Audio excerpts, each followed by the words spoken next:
Okay, let's jump right into this explainer. Today, we're unpacking the fascinating paradox of one of the absolute most successful investors in human history, Warren Buffett, the Oracle of Omaha. He's a guy who literally shaped the global financial world, and yet his everyday lifestyle completely shatters every single stereotype we have about Wall Street billionaires. To really wrap our heads around this paradox, we've got to look at the sheer scale of his wealth. As of January 2026, Warren Buffett's estimated net worth was sitting at a staggering $148.9 billion. That makes him the ninth richest person on the planet. I mean, that is the kind of money that usually buys fleets of mega yachts and private islands, right? But then you contrast all that immense wealth with this number, $31,500. That is the exact price he paid for his 5-bedroom stucco house in Omaha, Nebraska, way back in 1958. And the absolute wildest part, he still lives there today. No way, right? But it's true.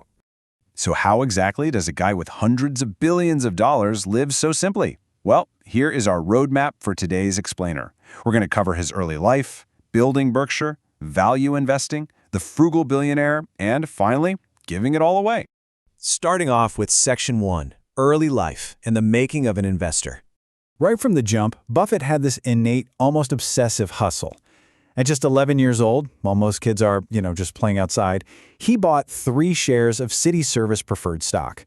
By 14, he had saved up enough cash from his paper route to literally buy a 40-acre farm.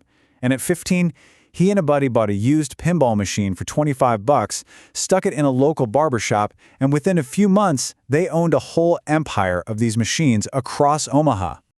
Honestly, his high school classmates already knew exactly where he was headed. His 1947 senior yearbook picture actually had the caption, "Likes math, a future stockbroker." Hit the nail on the head. But here's a really fun detail. After high school, Buffett actually wanted to skip college entirely and just dive straight into business. It was only because his dad, who was a U.S. congressman, practically forced him to go that he reluctantly ended up at the Wharton School and later Columbia Business School. Moving to Section 2, Building Berkshire, from textiles to empire.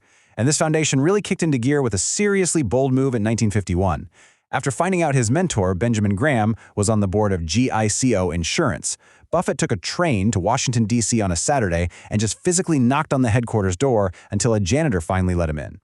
He ended up spending hours talking business with an executive, sparking a lifelong obsession with the insurance model.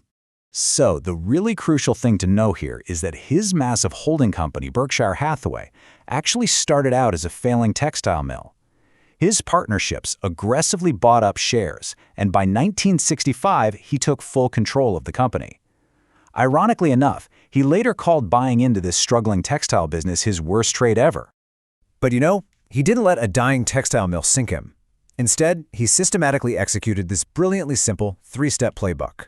Step 1, acquire undervalued businesses. Step 2, take the capital from those businesses and reallocate it into highly profitable sectors, mostly insurance. And Step 3, just hold on. He let that wealth compound over decades, eventually turning Berkshire Hathaway into one of the world's most powerful corporate conglomerates. Which brings us to Section 3, Value Investing, Decoding the Strategy. How did he actually know which businesses were worth buying? Well, it all goes back to the core strategy he picked up from his professor, Benjamin Graham. Value investing is all about sniffing out undervalued stocks that are priced way below their actual intrinsic value. Doing this creates what they call a margin of safety. Back in the early days, Buffett looked for cigar butts, basically companies with just one good puff left in them. For instance, he once found this map company selling for $45 a share, but its investment portfolio alone was worth $65 a share. The market was literally valuing the actual map business at negative $20. Crazy, right? Over time, though, he pivoted from just buying cheap stocks to buying highly durable, competitive businesses with massive brand loyalty. And his philosophy here is absolute. As he famously put it, if you aren't willing to own a stock for 10 years, don't even think about owning it for 10 minutes. For Buffett, the ideal holding period is forever. He's looking for consistent, long-term earnings, not some quick day trading flip.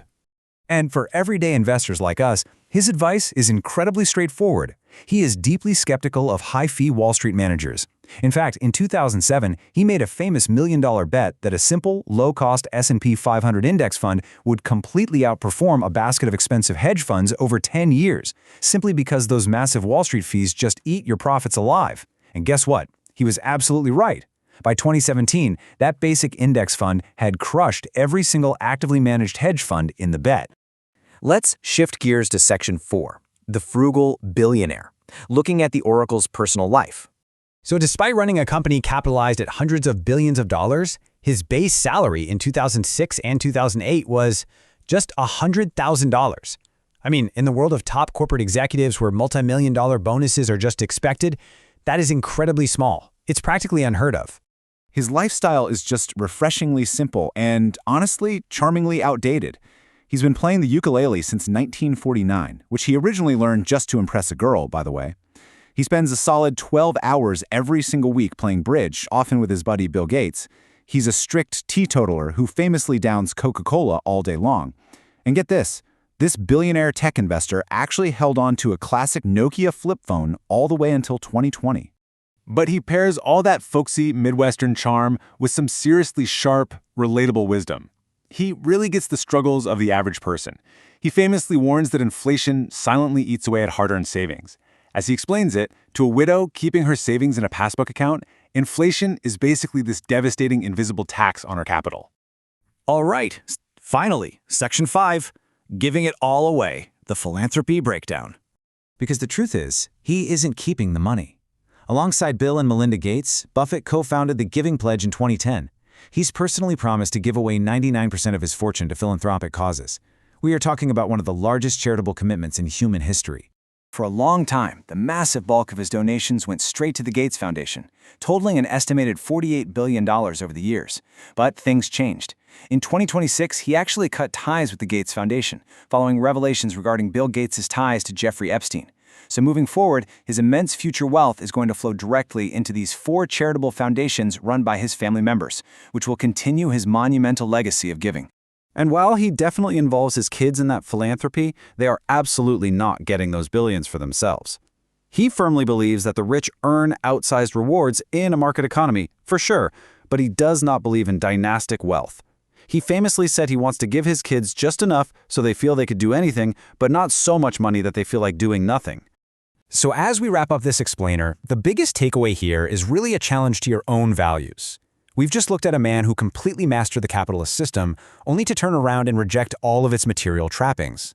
So ask yourself, if you had $148 billion, would you still live in a $31,500 house? And when it was all said and done, would you have the discipline to just leave it all to charity? It's definitely something to think about. Thanks so much for joining me on this explainer, and keep learning.